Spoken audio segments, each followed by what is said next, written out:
Hi viewers, welcome to our channel. ప్రస్తుతం మనతో పాటు సీనియర్ జర్నలిస్ట్ దాము బాలా సార్ వారితో మాట్లాడదాం. నమస్కారం సార్. సార్, ఆంధ్రప్రదేశ్లో ఇసుక కుంభకోణం పెద్ద ఎత్తున జరుగుతుందని చెప్పేసి ఆంధ్రజ్యోతి పత్రికలు ఒక పెద్ద కథనం ఆర్టికల్ రావడం చూస్తూ ఉన్నాం సార్. అసలు ఏంటి ఇసుక కుంభకోణం? మరి ఇప్పుడు చంద్రబాబు నాయుడు గారు అధికారంలో ఉండక కూడా ఇది జరుగుతుందంటారా? మరి దాని పట్ల ఆయన రియాక్షన్ ఏ విధంగా ఉందంటారు సార్? ఆంధ్రజ్యోతిలో ఇసుక సీరియల్ చీటీ 2500 అని టైటిల్ పెట్టి ఒక కథనం వచ్చింది. నిజానికి అది అందరూ షాక్ అయ్యారు. ఎందుకంటే ఆంధ్రజ్యోతి అంటేనే తెలుగుదేశం పత్రిక, అఫ్సియల్ పత్రిక కాకపోయినా అనఫ్సియల్గా అది తెలుగుదేశం పత్రిక. అఫ్సియల్ పత్రిక ఉంటే కూడా అలాగా పనిచేయలేదు. సాక్షి ఫర్ ఎగ్జాంపుల్ వైసీపీకి అఫ్సియల్ పత్రిక అయినా కూడా ఆంధ్రజ్యోతితో పోలిస్తే సాక్షి బలహీనం అని అందరికీ తెలుసు. అంత స్ట్రాంగ్గా ఉండే పత్రిక ఇసుక కుంభకోణాన్ని గురించి డీటెయిల్గా రాశారు కథనం.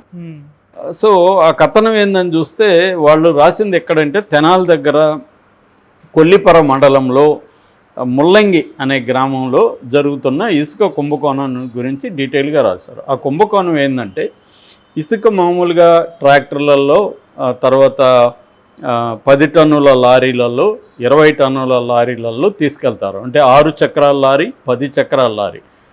మామూలుగా ట్రాక్టర్లు అయితే 5 టన్నులు ఇసుక పడుతుంది. 6 చక్రాల లారీలు అయితే 10 టన్నుల ఇసుక పడుతుంది.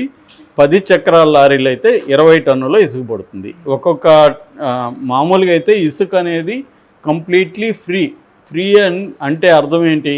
అక్కడ కూలీ వాళ్ళు ఇసుక ఎత్తి కూలీ ట్రాక్టర్లో పోయాలి, ట్రాక్టర్ బాడుగా కట్టాలి, మళ్ళీ లోడింగ్ అన్లోడింగ్ ఈ వ్యవహారాలకన్నిటికీ డబ్బులు అయితే పే చేయాలి. అయితే ఇక్కడ ఇంకొక దందా గురించి వీళ్ళు రాశారు. అదేంటంటే సీరియల్ చీటీ దందా. సీరియల్ చీటీ అంటే సిబ్బంది ఉంటారు దీన్ని ఆర్గనైజ్ చేయడానికి. ఇసుక ఫ్రీ అంటే ఎవరి పార్టీకి వాళ్ళు తీసుకెళ్ళిపోవడం కాదు, ఒక ఆర్గనైజ్డ్గా చేయాలి. అందుకని పోలీసులు, రెవెన్యూ శాఖ అధికారులు వీళ్ళు అక్కడ ఉంటారు. వీళ్ళ ఆధ్వర్యంలోనే జరుగుతుంది. సో వీళ్ళు ఏం చేస్తున్నారంటే అందరికీ సీరియల్ చీటీలు ఇస్తున్నారు. సీరియల్ చీటీలు అంటే నీ నెంబరు, నీకు 12వ నెంబర్ అంటే రేపు రా అని చెప్తారు. రేపు వెళ్ళి వీడు 12వ నెంబర్ సార్ అంటే ఓకే అని చెప్పి వాడికి పంపిస్తారు. ఈ చీటీకి 2500 పే చేయాలి అనేది ఇతను ఆంధ్రజ్యోతి చెప్పింది. అంటే 2500 పే చేయాలి, సిబ్బందికి ఇవ్వాలి. ఇలాగా మొత్తంగా ఒక లోడ్కి 10,000 నుంచి 12,500 వరకు పే చేస్తున్నారు అనేది ఆంధ్రజ్యోతి రాసుకొచ్చింది. అంటే పర్ డే ఒక లారీ 3 ట్రిప్పులు తీసుకుంటుంది. 3 ట్రిప్పులకి గాను ఒక ట్రిప్కి వీళ్ళు 10,000 నుంచి 12,500 ఇవ్వాల్సి వస్తుంది. ఇలాగా పర్ డే ఇక్కడ ఆ ఇసుక రీచ్లో, ఆ ముల్లంగి ఇసుక రీచ్లో పర్ డే 60 నుంచి 80 లారీలు వెళ్తున్నాయి పర్ డేకి. దానికి ఒక్కొక్క లారీకి ఇంతంత వసూలు చేస్తున్నారు. 5 టన్నుల ట్రాక్టర్కి ఇంత, 10 టన్నుల అంటే 6 చక్రాల లారీకి ఇంత, 10 చక్రాల లారీ 20 టన్నులకి ఇంత, ఇట్లా బిల్లులు వసూలు చేస్తున్నారు. ఇది అక్కడ లోకల్ నాయకులు, రాజకీయ తెలుగుదేశం నాయకులు, సిబ్బంది, పోలీసులు అందరూ కొమ్మక్కై చేస్తున్నారు అనేది ఆంధ్రజ్యోతి కథనం రాసుకొచ్చింది.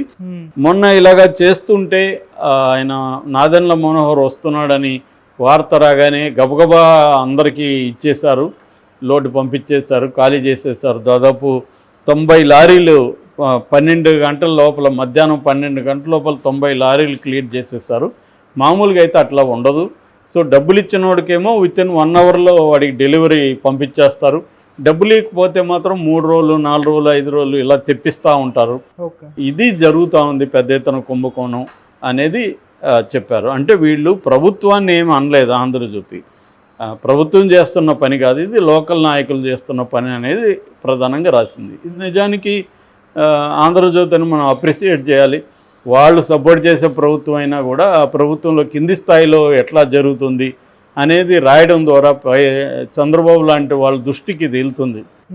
యాక్చువల్గా చంద్రబాబు ఇసుక కుంభకోణానికి ఇసుక పాలసీకి సంబంధించి చాలా స్ట్రిక్ట్గానే ఉన్నాడు. మొన్న కూడా ఎమ్మెల్యేలకి వాళ్ళందరికీ కూడా వార్నింగ్ ఇచ్చాడు, మీరెవరు ఇసుక విషయంలో ఇన్వాల్వ్ కాకండి అని చెప్పి. కానీ ఇక్కడ మనం ఓవరాల్గా ఒక పిక్చర్ మనకు అర్థమవ్వాల్సిందంటే జగన్ పీరియడ్లో జగన్కి బాగా బ్యాడ్ నేమ్ తెప్పించిన 2 స్కీములు ఉన్నాయి. ఒకటి మద్యము, 2 ఇసుక. అది వాళ్ళే ఒప్పుకునేవాళ్ళు. వైసీపీ వాళ్ళే సార్ మాకు ఇసుక కొంప ముంచుతుంది, మద్యం కొంప ముంచుతుందని.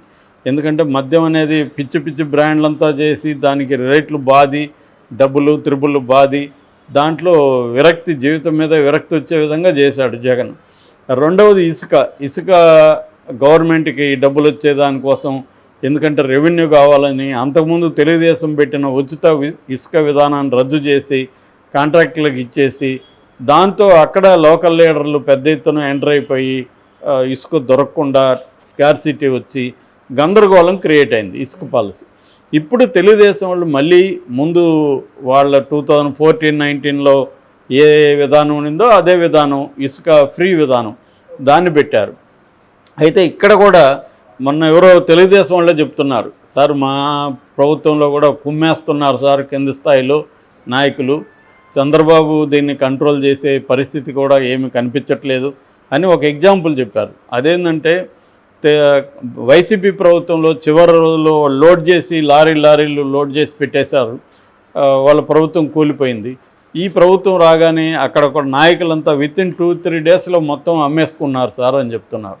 అంటే ఈ పాలసీ రాకముందే అమ్మేసుకున్నారు వాళ్ళు లోకల్గా.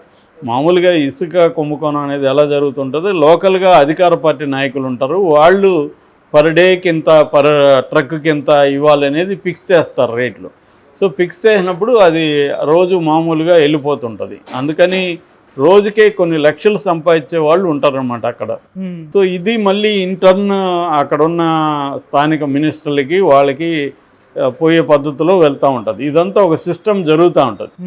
ఎందుకు ఇది ఇంత స్థాయిలో అవినీతి జరుగుతుందంటే సింపుల్ లాజిక్. ఒక్కొక్క ఎలక్షన్లో ఒక ఎమ్మెల్యే అభ్యర్థి 30 నుంచి 70 కోట్ల వరకు ఖర్చు పెడుతున్నారు. కొన్ని చోట్ల 100 కోట్లు ఖర్చు పెట్టిన సంగతులు కూడా ఉన్నాయి. సో అటువంటప్పుడు ఆ డబ్బులు మళ్ళీ ఎక్కడ సంపాదించాలి? మళ్ళీ ఇవే కదా సోర్సులు. ఇసుక అంటే నేచురల్ రిసోర్సెస్ని కొల్లగొట్టడం, తర్వాత భూముల్ని ఆక్యుపై చేయడం, తర్వాత ఏదైనా ప్రాజెక్టులు వస్తే దాంట్లో లాగడం. ఇప్పుడు ఎక్కడో ఫర్ ఎగ్జాంపుల్ తిరుపతిలో గరుడ వారధి ఉంది. గరుడ వారధికి అక్కడున్న లోకల్ ఎమ్మెల్యేకి 50 కోట్లు ఇచ్చారని చెప్పుకుంటున్నారు, నిజమా కాదు తెలియదు. సో ఇలాగా కాంట్రాక్టుల దగ్గర నుంచి, కంపెనీల దగ్గర నుంచి లాగడం ఒకటైతే, అక్కడ నేచురల్ రిసోర్సెస్ని ఎక్స్ప్లాయిట్ చేయడం అనేది ఒక మెథడ్. సో వీటిలో నుంచి డబ్బులు లాగాలి. సో తెలుగుదేశంలో గతంలో పార్టీ ఫండ్గా కూడా లోకేష్ వసూలు చేశాడని కూడా పుకారు వచ్చింది. ఏదేమైనా వాళ్ళు ఒక పక్క పార్టీ ఫండ్ ఇవ్వాలి, ఒక పక్క వాళ్ళు ఖర్చు పెట్టాలి.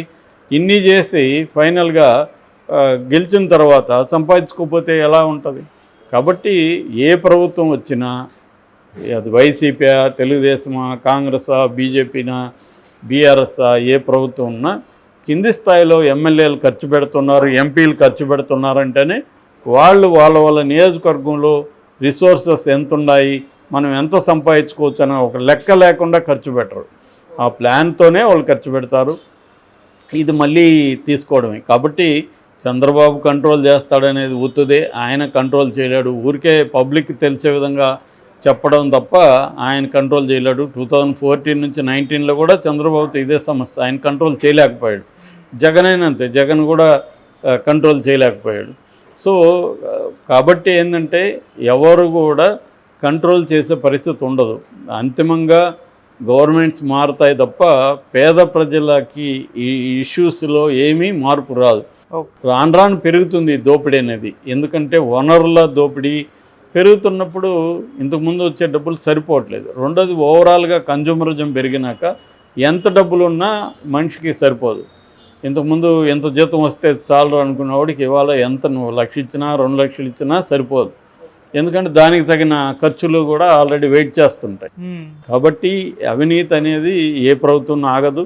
కాకపోతే చంద్రబాబు కానీ ఇది కట్ చేయకపోతే చంద్రబాబు కూడా ఇసుక అనేది పెద్ద ఎత్తున నెగిటివ్ అయిపోతుంది. ఇది ఎందుకంటే కింది స్థాయి ప్రజలకు అందరికి ఎఫెక్ట్ అయ్యే అంశం. కన్స్ట్రక్షన్ యాక్టివిటీ విపరీతంగా పెరుగుతోంది.